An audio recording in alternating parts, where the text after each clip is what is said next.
What's up, peoples? Welcome to another episode of TSC Unleash. We in this thing, Big Q in this thing. Shout out to the fam. I appreciate y'all for joining me for this Sunday morning episode of TSC Unleash. We up in this thing, fam. Hit the like button for your boy, man, as we do our thing. Listen, what's interesting about this story, man, as it keeps developing, it's interesting, man. There's so many levels, man, this story is, you know. Y'all let me know how y'all feel about this, man, because we're going to go over it, man. And, of course, we had Adam Silver, who I think Adam Silver is the best. I think he's the best commissioner in all of professional sports. You know, I personally don't know Adam Silver, but I had an opportunity, just like you guys, able to watch him over the many years as he was the deputy commissioner under Stern, who was Stern was outspoken, one of those guys, man, that you knew didn't play no games, real smart man. But Stern was a little too firm. I mean, Stern in two different areas, but Adam Silver's more of a mild guy, more of a listener, very proactive. Just imagine if Adam Silver was the commissioner of the NFL, how much better that league would be. He would respond in kind to your commentary. He wouldn't hang you out to dry like that scumbag Goodell does. But anyway, I say that to say because he went and talked to Kyrie Irving over this, and we're going to cover this story today. And I want to get you guys' intake on it. I want y'all put in the comment section how y'all feel. Shout out to the fam, man. Thank y'all for being here. We're going to go over this one. I won't hold y'all long for this TSC Unleashed. Y'all know we do a TSC Unleashed once during the weekend. It's a weekend magazine, an opportunity to promote the TSC Unleashed channel. So let's get into it. New York Times NBA Commissioner Adam Silver says he doesn't believe Kyrie Irving is anti-Semitic. Now, he met with him, sat down and talked to him. And after that, he came out with this and said that he believes that the suspended Brooklyn Nets guard is not anti-Semitic following a meeting between the two early in the week. That's what he told the Times. Now, Silver, who himself is Jewish, told the Times that the two had a direct, candid conversation at the league's headquarters in New York. And quote, he's someone I've known for a decade. I've never heard an anti-Semitic word from him or frankly hate directed at any group. That's Adam Silver. So he says whether or not he is anti-Semitic is not relevant to the damage caused by the posting of hateful content. And that's what the newspaper Silver added. So the Nets suspended him last week and then doubled down on this decision to share that Amazon leak to a documentary of, which millions of social media people watched. Now, the 30-year-old NBA star apologized on his Instagram account after his suspension was announced. He says, in retrospect, we may have been able to get there faster, said Silver. I accepted that criticism, but I felt it was important to understand the context in which it was posted, to understand what discipline was appropriate, not in any way to excuse it, but to understand what discipline was appropriate. Now, Silver told the Times he had watched the film. Now, that's Adam Silver said he watched the film and concluded it was indeed hate speech. Now, Adam Silver watched the film. I haven't personally seen the film. The NBA commissioner made his first public appearance since the controversy at a conference in Washington, D.C. on Thursday and addressed the situation. And Silver told the audience that Amazon bore some responsibility for having the film on this platform. CNN has reached out to Amazon for comment, but did not get anything back. So that was the commentary about, okay, he shared the link, fine. And he apologized, which admitted wrongdoing, whether me and you feel differently or not, it doesn't matter. Kyrie admitted to doing something wrong. You see, he apologized for something.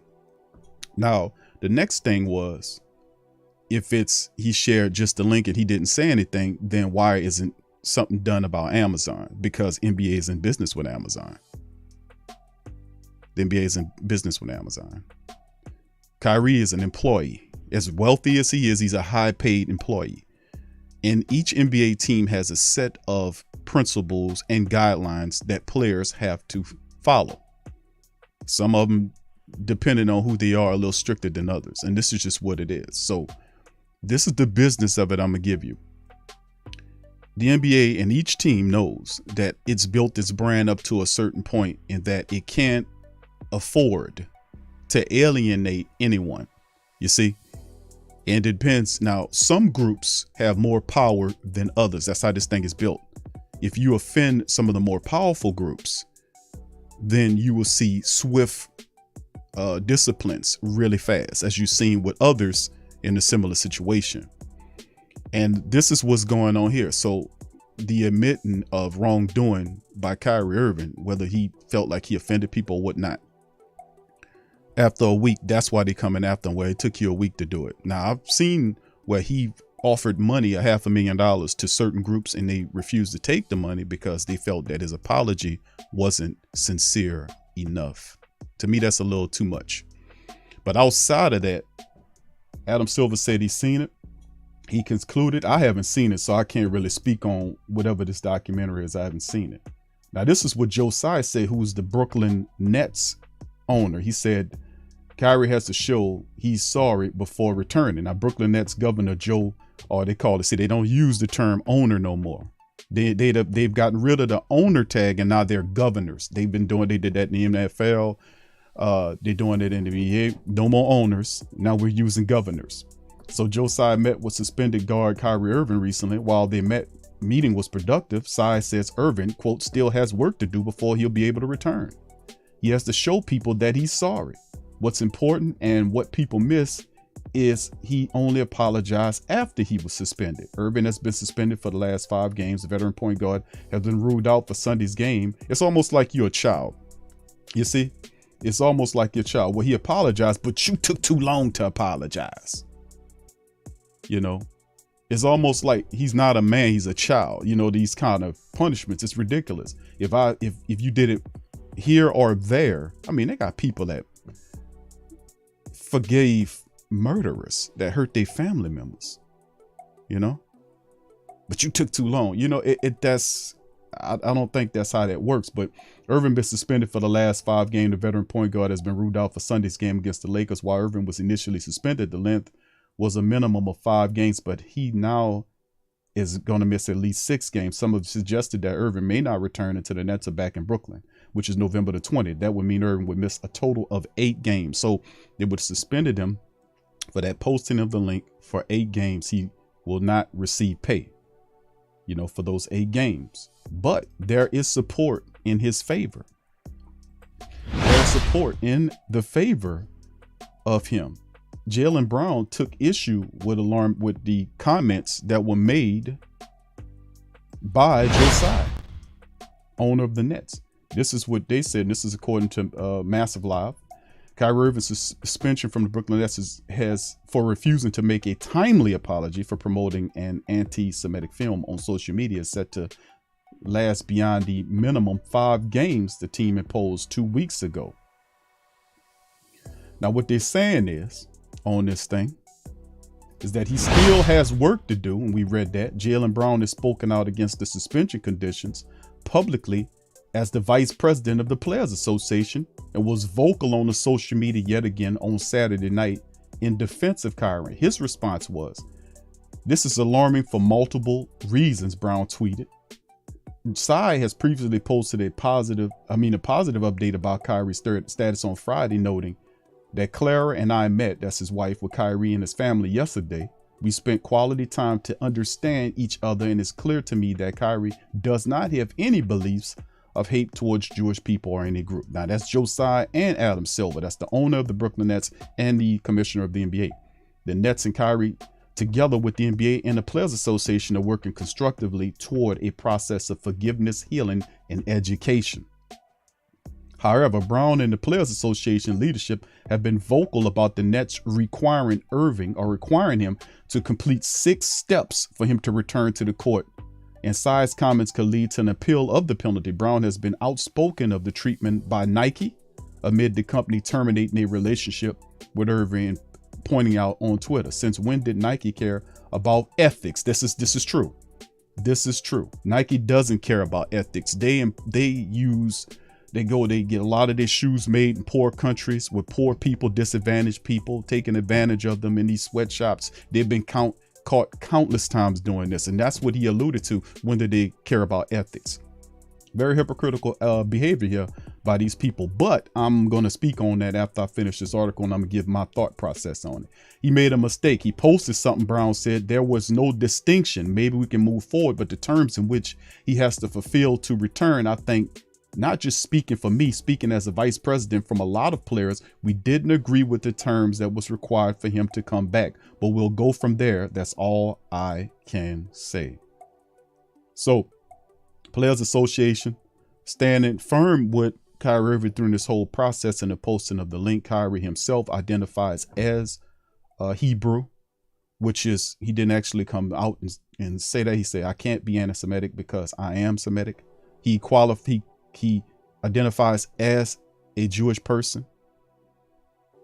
So this is also something people have to take in consideration when you're talking about these type of events. Now, this is my thought process on this going forward. I think that, you inside of a box for players, and this is what they're alluding to without actually going there and talking about it. There is language within the agreements and the contracts that these players sign, whereas certain topics are taboo.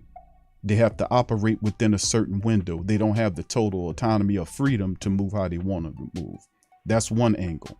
Another angle is that a lot of these guys, not saying that Kyrie is one of them, but a lot of these players are beholden and they have double allegiances, which means, in this real deal Holyfield, that they operate in an area where they can't operate outside a certain, they don't have total freedom of movement. They're within this bubble. And that's true. Now, most of these guys and these players are high paid employees. Joe Tsai is the owner. He calls himself a governor. They call themselves a governor to get away from the owner tag. But the reality is still he owns the Brooklyn Nets, and Kyrie Irving is beholden to the rules and regulations that he established with the Brooklyn Nets under the NBA. Now, what I'm saying is a lot of these players, they want the money. They want to be wealthy, which they are. But what is wealth without freedom, to move how you want to move? Now, what he said, he apologized for. This is not what I'm talking about. Whatever he said, the upset people he apologized for, that's between him and whoever he apologized for. I'm saying moving forward, this is a lesson that if you want to become a powerful group, and operate and move the way you're supposed to move, you're going to have to level up. LeBron James speaks about becoming a billionaire. How are you going to be a billionaire player? If you're going to be a billionaire, the owners are the billionaires. The owners operate in the field of billions. The players operate multi-millions. You see the levels? You have to go up to the level of ownership.